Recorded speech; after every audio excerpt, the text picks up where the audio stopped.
Hello everyone, good morning. दोस्तों, आज 26 फरवरी है और जैसा कि आप यहाँ पर देख पा रहे हैं कि एलटी ग्रेड में टीईटी लागू होगी या नहीं लागू होगी, इस मैटर पर जो याचिका डाली गई है। तो फिलहाल यहाँ पर अगर आप केस स्टेटस देखेंगे तो बताया जा रहा है कि 1 दिसंबर को पहली हियरिंग हुई थी, 1 दिसंबर 2025 को। नेक्स्ट हियरिंग डेट जो है ये 26 फरवरी है और 26 फरवरी को ये डिलीवरी ऑफ जजमेंट है, यानी कि फैसला आएगा। तो एलटी ग्रेड में टीईटी लागू होगी या नहीं लागू होगी, ये जो जजमेंट है ये 26 फरवरी को आने जा रहा है। और यकीनन दोस्तों, एक बात तो आप जानते ही होंगे कि अगर एलटी ग्रेड में टीईटी लागू होता है तो फिर टीजीटी में भी टीईटी लागू हो जाएगा, क्योंकि दोनों ही भर्तियां जो है समकक्ष हैं। और अगर ऐसा होता है तो फिर आगे चलकर चाहे वो किसी भी स्टेट की भर्ती हो, उसमें टीईटी कंपलसरी हो जाएगा।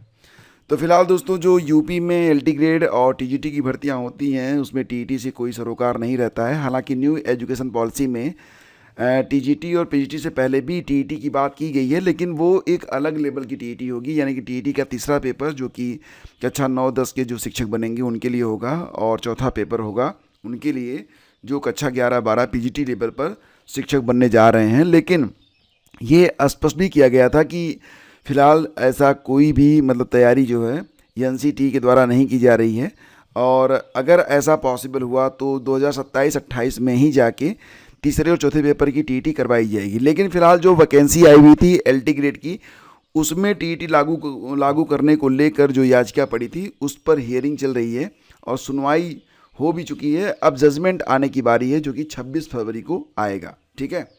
देखो फ्रेंड्स, इसी के साथ एक बड़ी अपडेट और भी निकल के आ रही है। जैसा कि आप सभी लोग जानते हैं, प्रेजेंट टाइम में 72,825 शिक्षक भर्ती भी काफ़ी चर्चा में है और इसको लेकर कल सुनवाई हुई है।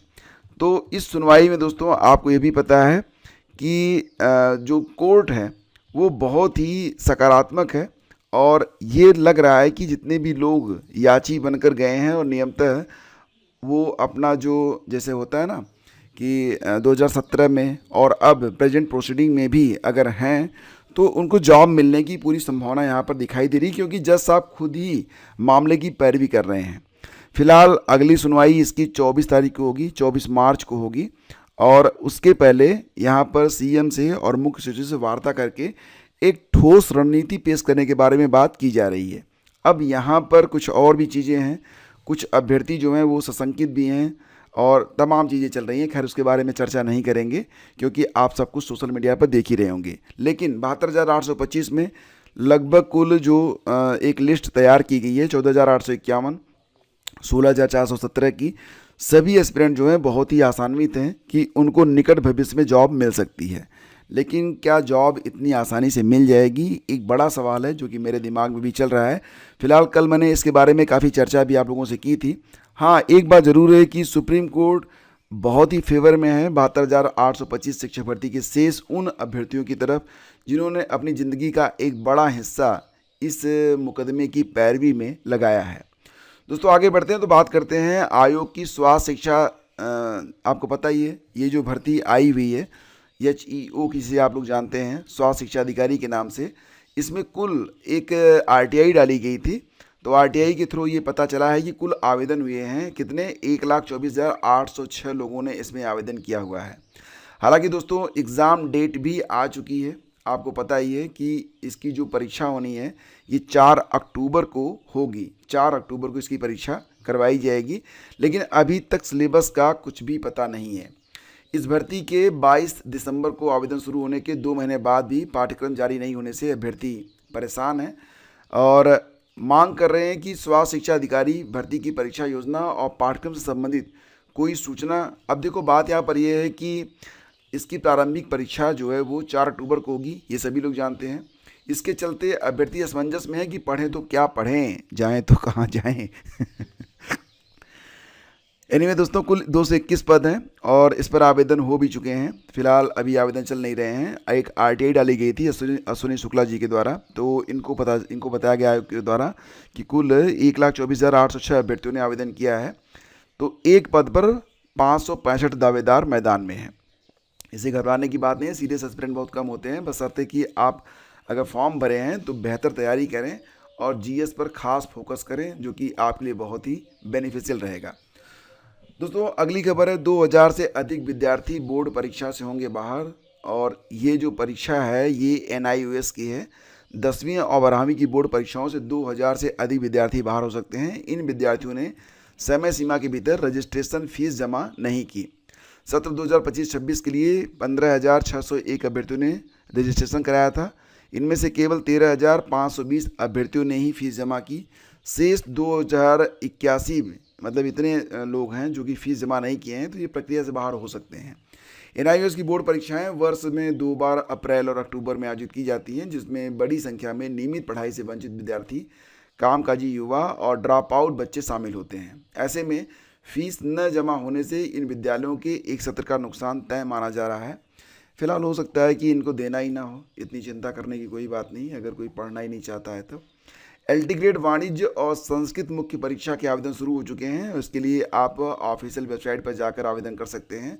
11 मार्च तक ऑनलाइन आवेदन आपको करना है और 18 फरवरी को घोषित प्रारंभिक परीक्षा के परिणाम में वाणिज्य पुरुष शाखा के 35 और महिला शाखा के 23 पदों पर पंजीकृत 66,165 अभ्यर्थियों में से 30,619 परीक्षा में शामिल हुए थे। तो इनमें से 887 अभ्यर्थियों को मुख्य परीक्षा के लिए सफल घोषित किया गया था। संस्कृत के लिए बात करें दोस्तों तो 90 संस्कृत की पुरुष शाखा के लिए 90 और महिला शाखा के लिए 92 पदों पर तथा अन्य 6 पदों के लिए प्रारंभिक परीक्षा में पंजीकृत 40,402 में से 26,273 परीक्षा में सम्मिलित हुए थे। इनमें से कुल 2,772 अभ्यर्थियों को मुख्य परीक्षा के लिए सफल घोषित किया गया है। चयनित अभ्यर्थियों को ये लाइन अंडरलाइन कीजिएगा कि 18 मार्च तक ऑफलाइन आवेदन डाक या स्वयं उपस्थित होकर लोक सेवा आयोग कार्यालय में जमा करना पड़ेगा। तो ऑनलाइन के साथ ऑफलाइन आवेदन भी आपको करना है। और आवेदन करने के लिए दोस्तों आपको क्या करना है, बहुत ही सिंपल है। ये रही आपकी वेबसाइट उत्तर प्रदेश लोक सेवा आयोग की। यहाँ पर आप रिक्रूटमेंट डैशबोर्ड को यहाँ पर आप क्लिक करेंगे और इसके बाद जो नंबर 1 पर आपको ना बार बार स्क्रॉल हो रहा है, यहाँ पर fill online details for the advertisement number A5E 1/2025 assistant teacher trained graduate grade male female branch mains exam 2025 commerce and Sanskrit. यहाँ पर आपको क्लिक करना है और यहाँ पर आप अपना OTR नंबर डाल के ऑथेंटिकेट करेंगे और इसके बाद आपके सामने आपका डैशबोर्ड ओपन होगा। डैशबोर्ड में जो भी जानकारी देनी है सारी जानकारी आपको देनी है, फिर उसका प्रिंट आउट लेना है और फिर जो प्रक्रिया है ये आपको बताई गई है और आप इसके बाद अपना जो फॉर्म है भर कर सारी डिटेल्स लगाकर सारे डॉक्यूमेंट के साथ। यहाँ पर एक बात का ध्यान रखिएगा कि जैसे कि अगर आपका स्नातक है तो 3 साल 4 साल जो भी आपका रहा हो, सेमेस्टर वाइज है तो सभी सेमेस्टर के जो ईयर वाइज, ठीक है, या सेमेस्टर वाइज जो भी डिटेल्स हैं वो सारे आपको यहाँ पर लगाने पड़ेंगे, सिर्फ एक से काम नहीं चलेगा।